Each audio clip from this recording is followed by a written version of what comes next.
నిరుద్యోగులు, విద్యార్థులు, యువత గురించి మాట్లాడే నైతిక హక్కు బీఆర్ఎస్ నాయకులకు లేదని ప్రభుత్వ విప్ బల్మూరి వెంకట్ విమర్శించారు. 10 ఏళ్ల పాలనలో నిరుద్యోగుల ఉసురు పోసుకున్న వారే యువ సంగ్రామం పేరుతో మొసలి కన్నీరు కారుస్తున్నారని వెంకట్ ఎద్దేవా చేశారు. విద్యార్థులకు, నిరుద్యోగులకు బీఆర్ఎస్ సర్కార్ చేసిన ద్రోహం, అన్యాయంపై గాంధీ భవన్లో స్కిట్ ప్రదర్శించారు. ముఖ్యమంత్రి రేవంత్ రెడ్డి ప్రజాపాలనలో కొలువుల జాతర నడుస్తోందని బల్మూరి వెంకట్ స్పష్టం చేశారు.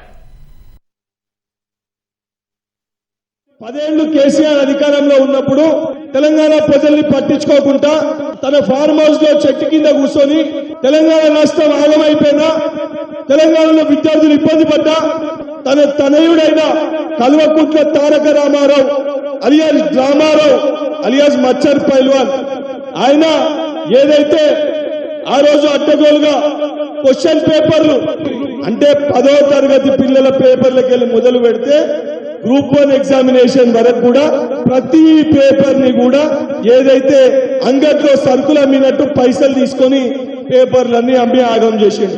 తెలంగాణ రాష్ట్రంలో ఉన్న యువకులు, విద్యార్థులు, పిల్లలు ఆగమయ్యి వాళ్ళు ఆత్మహత్యలు చేసుకునే పరిస్థితి ఏర్పడ్డది.